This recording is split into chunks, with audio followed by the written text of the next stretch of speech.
You thought healing was supposed to feel like relief, like finally exhaling after holding your breath for years. But instead, something strange happened. The deeper you went into the work, the shadow work, the journaling, the therapy, the honest conversations with yourself, the worse you felt. Darker, more exposed, more alone than before you started. And part of you is wondering, did I break something? Am I doing this wrong?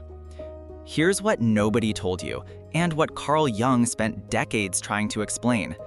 That darkness you're in right now, it has a name, it has a purpose, and it is the most psychologically significant passage an empath can go through. Stay with me, because what I'm about to share completely reframes everything you thought healing was supposed to look like. Jung called it the dark night of the soul, not as a poetic metaphor, as a clinical, structural phase of psychological transformation that he watched his patients move through again and again. And for empaths specifically, for people whose entire nervous system is wired to feel everything at maximum volume, this phase hits differently. It hits harder.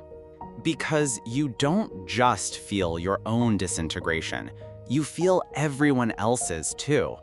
So let's start at the beginning, with what's actually happening inside you when healing starts to hurt. When you begin real psychological work, not the affirmations, not the surface level self-care, but actual depth work, you are asking your psyche to do something radical. You are asking it to look at the parts of itself it buried to survive. Jung called this the shadow. Every belief you formed about yourself to stay safe. Every emotion you decided was too dangerous to feel. Every identity you constructed to be lovable, acceptable, needed. The shadow holds all of it. And for an empath, the shadow is particularly dense because you spent years prioritizing everyone else's emotional world over your own. You became expert at reading the room, managing others' feelings, shrinking your needs so others wouldn't be uncomfortable. Which means you also became expert at suppressing yourself. So when you start shadow work, when you start pulling back the curtain, you don't just find a few uncomfortable memories, you find an entire self that was waiting in the dark. And that encounter is disorienting in a way that is genuinely difficult to describe. Jung wrote that the first sign of real individuation, real psychological growth, is often a sense of dissolution. Like the self you knew is coming apart. And that's because it is. The persona, the mask, the version of yourself you built for the world starts to crack. For empaths, that persona is often the helper, the one who is always fine, the one who holds space for everyone, the one who never takes up too much room. When that persona begins to dissolve, it can feel catastrophic because you built your entire sense of value around it. Without it, who are you?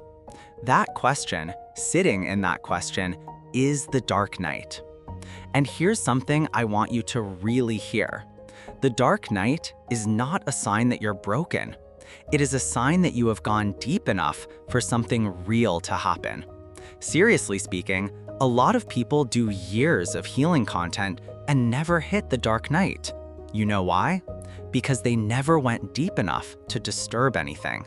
The dark night means you have touched the actual wound, not the story about the wound itself. Now here's where it gets interesting, because Jung noticed something specific about who enters the dark night most intensely. It's the people with the greatest sensitivity, the people most attuned to the unconscious. In modern language, that's empaths and highly sensitive people. Research from Elaine Aron, who developed the HSP framework, shows that highly sensitive people process emotional and sensory information more deeply at a neurological level. The same neural architecture that makes you absorb a stranger's grief makes you absorb your own transformation fully. You cannot do this halfway. Your nervous system won't let you. Which is honestly equal parts remarkable and exhausting. But that's not the crazy part. The crazy part is what the dark night is actually doing while it hurts. Jung described the psyche as constantly moving toward wholeness. He called this the transcendent function, the psyche's natural drive to integrate what is split, to bring the shadow material into conscious awareness.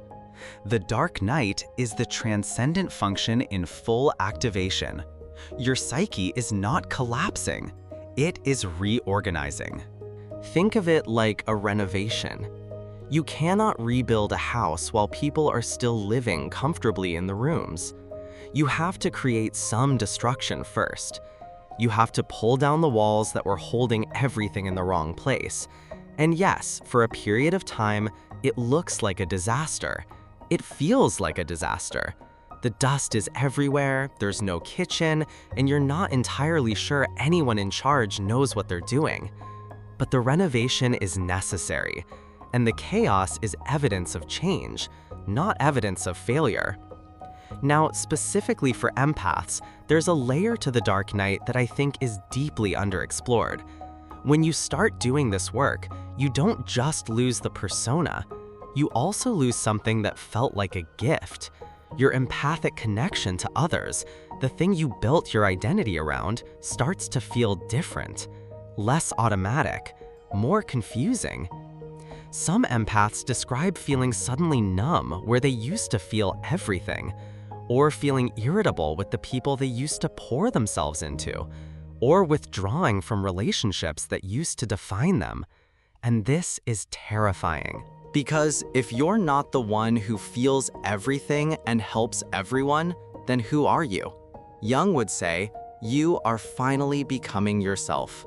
That numbness, that irritability, that withdrawal, it is the psyche protecting the emerging self, pulling resources inward so that something new can form. It's not coldness, it is gestation. The empath who comes out the other side of the dark night is not less feeling.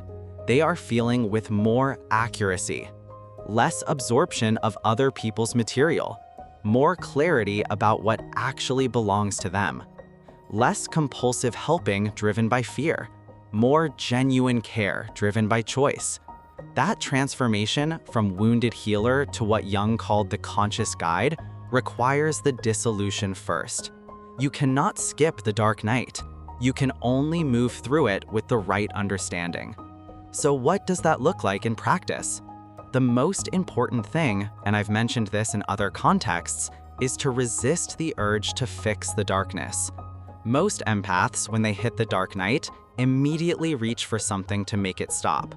More content, more affirmations, more advice from people online. But the dark night is not a problem to solve. It is a passage to move through. Jung was clear that the psyche needs time to integrate. This means tolerating ambiguity, sitting with not knowing who you are right now, trusting that the disintegration is part of the design. One practical anchor that Jungian analysts actually recommend is what they call active imagination. Not meditation exactly, more like conscious dialogue with the images and feelings arising from the unconscious. You take the feeling, the heaviness, the grief, the formless dread, and you let it take a shape. You write it, draw it, speak to it. You ask it, what are you here to tell me? This is not magical thinking. This is how you make the unconscious process conscious. This is how you cooperate with what the psyche is already doing, instead of fighting it. And for highly sensitive people whose unconscious speaks loudly and often in images and feelings, this technique is remarkably effective, because you are already wired for this kind of depth. The dark night is, in some ways, the empath's most natural terrain. It is intense, it is disorienting, and it is exactly where your transformation lives. So here's what I want you to walk away with. First, if healing is hurting right now, That is not a malfunction. That is depth. Second, the dark night is the psyche reorganizing toward wholeness, not collapsing. Third, your sensitivity is not what makes the dark night worse. It is what makes your transformation more complete. Now I want to ask you something genuine. Where are you in this right now? Have you hit a point in your healing where it got darker before it got lighter? Tell me in the comments, because I think you'll find you're far less alone than the darkness wants you to believe. If this resonated with you, please like this video and subscribe to The Depth Empath.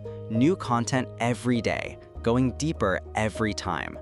And turn on the bell, because the next video goes somewhere even more uncomfortable and even more necessary. I'll see you there.